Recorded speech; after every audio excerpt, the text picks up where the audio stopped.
The knock comes at 5:47 in the morning. You know this because you have been awake since 4, the way you always are when anxiety runs ahead of the alarm. The apartment is dark. The street outside is quiet. In the kitchen, your coffee is still brewing, its smell filling the only home your children have ever known. A rented 2-bedroom in a city you arrived in 17 years ago, with $60, a phone number scrawled on a napkin, and a hunger to disappear into something better. You are not a criminal.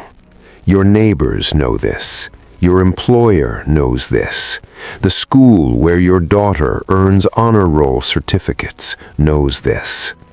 But none of that is written in a file that matters right now. The knock comes again, louder, deliberate, institutional. Through the peephole, you see figures in dark jackets. The letters on the back are yellow. Even in the dim hallway light, you can read them. Everyone in this building can read them. You have rehearsed this moment in your head so many times that it has taken on the quality of a nightmare you can never quite finish. But nightmares end when you open your eyes. This one is just beginning. You are living through the most aggressive interior immigration enforcement campaign the United States has carried out in a generation. And whether you are the person behind the door, the agent standing in front of it, or the policymaker who signed the order, the same uncomfortable truth awaits you on the other side. America made a choice. Now, everyone inside it lives with the consequences.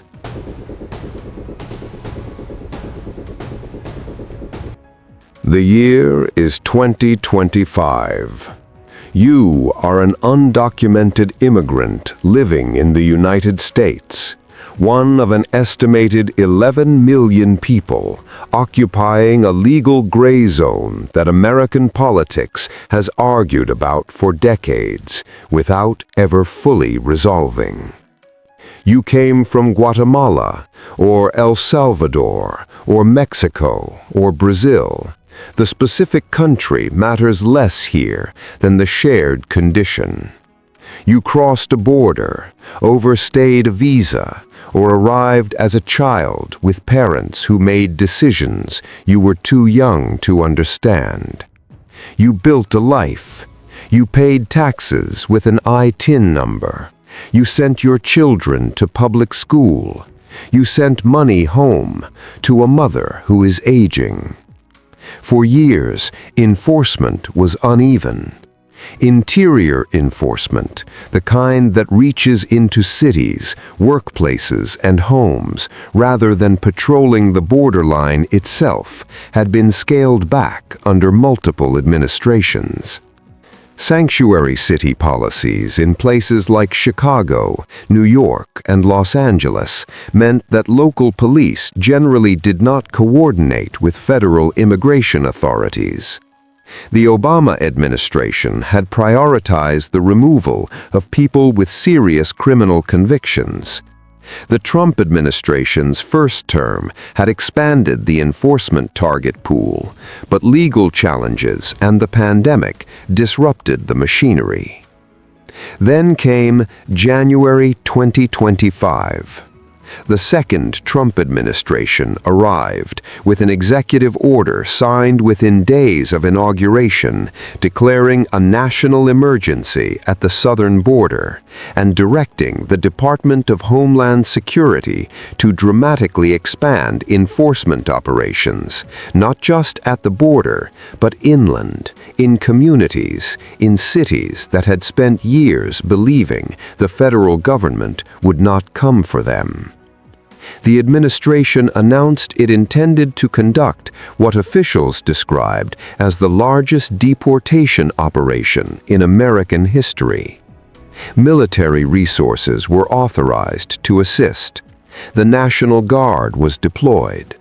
ICE, Immigration and Customs Enforcement, received a mandate that was broader and backed by more political will than anything the agency had operated under in recent memory. You watched the news when it started. You told yourself it was politics. You told yourself they were talking about someone else. What you did not understand at first, what takes time to understand, is that the category of someone else has been quietly eliminated. Under the previous enforcement frameworks you had learned to navigate, priority was given to individuals with criminal records, recent border crossers, or those who had received final orders of deportation.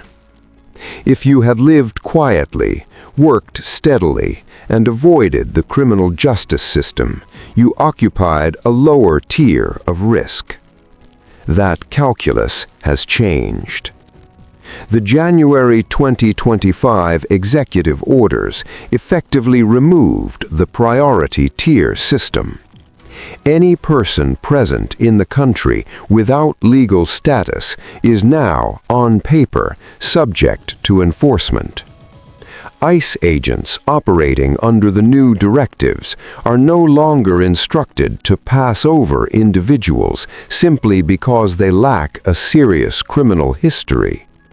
The agency has been authorized to conduct large-scale operations in cities, including in jurisdictions that maintain sanctuary policies, and the administration has threatened to withhold federal funding from localities that do not cooperate. You feel this shift not as a policy abstraction, but as a change in the texture of daily life. You stop going to the laundromat at certain hours. You notice which neighbors have disappeared from the stairwell.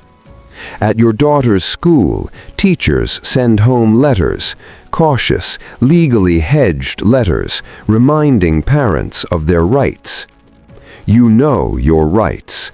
You have a card in your wallet that a legal aid organization gave you 2 years ago. It tells you that you have the right to remain silent. It tells you not to open the door unless agents present a judicial warrant. What the card cannot tell you is what to do about fear. Fear does not respond to legal guidance. Fear is its own jurisdiction, and it has annexed every waking hour of your life since January. What is at stake is not abstract. It is your daughter's homework sitting on the kitchen table. It is the lease you signed. It is the 17 years of a life assembled from nothing, which can be undone in a morning. By the spring of 2025, the operations have a visible shape. ICE conducts early morning enforcement actions, sometimes called surges, in major metropolitan areas. In cities across the country, federal agents move in coordinated teams. Some operations target specific individuals with deportation orders. Others are broader sweeps that result in what immigration attorneys describe as collateral arrests, individuals who were not the named target of an operation, but were present and could not demonstrate legal status. Workplace raids, largely dormant for years, resume. In February 2025, federal agents conduct operations at agricultural sites and food processing facilities in multiple states, detaining workers. Employers are put on notice that I-9 audits, reviews of employment eligibility verification, will increase. Legal challenges move through the courts. Judges in several jurisdictions issued temporary restraining orders challenging specific enforcement policies. But the infrastructure of enforcement continues to operate. Detention facilities already strained see population increases. The administration works to expand detention capacity and to accelerate the immigration court docket, which had been backlogged by years of underfunding. Advocacy organizations report a measurable chilling effect. Immigrants with no enforcement contact begin avoiding hospitals, churches, and schools. Public health officials express concern. In several cities, school attendance among children from immigrant families drops noticeably in the weeks following high-profile enforcement operations nearby. You feel the walls tighten. You have stopped driving unless it is absolutely necessary. You know someone who was pulled over for a broken taillight and never came home. You do not know whether that story is true or rumor, and the fact that you cannot tell the difference tells you everything about the atmosphere you are living inside. You begin making arrangements. You write down the phone number of an immigration attorney on a piece of paper and tape it inside a kitchen cabinet. You tell your oldest child where it is. The morning the knock comes, you do not open the door. This is the advice every legal organization has given you. Without a judicial warrant signed by a judge naming your specific address, ICE agents operating at a private residence do not have the legal authority to compel entry. An administrative warrant signed by an immigration official does not meet the Fourth Amendment threshold for a forced entry into a home. You know this. The card in your wallet says this. You ask through the door whether they have a judicial warrant. The answer, delivered in the flat cadence of bureaucratic authority, is no. You tell them you are not opening the door. You call the number taped inside the kitchen cabinet. You awake an attorney before 6 in the morning and speak in a whisper while your children sit on the edge of the bed and watch you with eyes that are too calm and too old. The agents remain for a time, then they leave. You understand in the silence that follows that this is not a victory.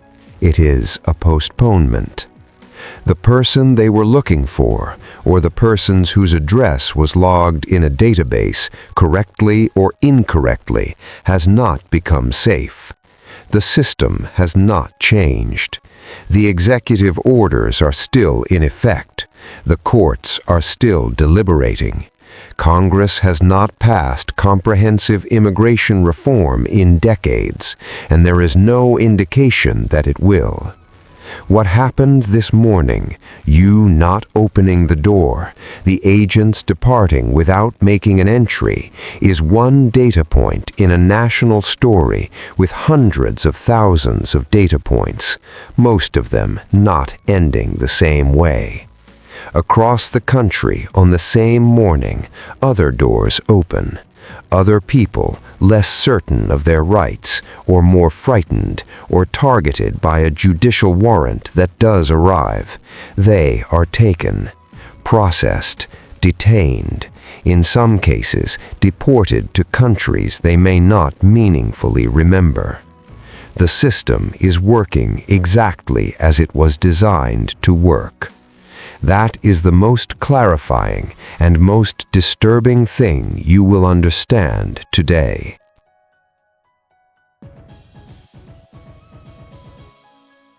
In the months that follow, the enforcement campaign continues. Deportation numbers rise.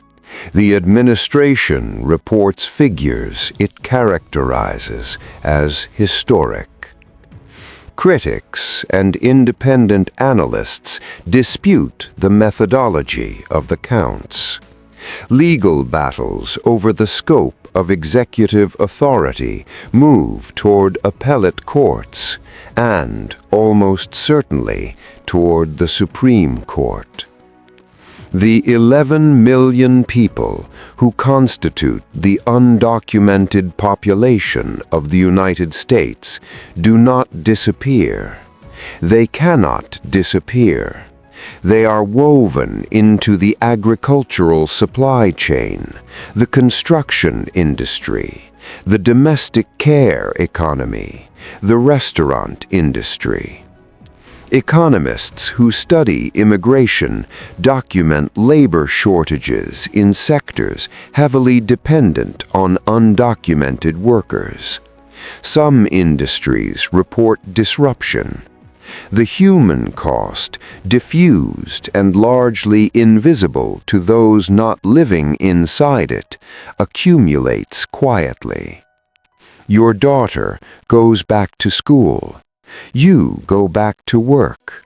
The attorney files a motion in your case. You had a case pending, an application for a form of relief, something you had been waiting on for 4 years. The motion buys time. Time is all it buys. What you carry forward is not bitterness exactly. It is knowledge.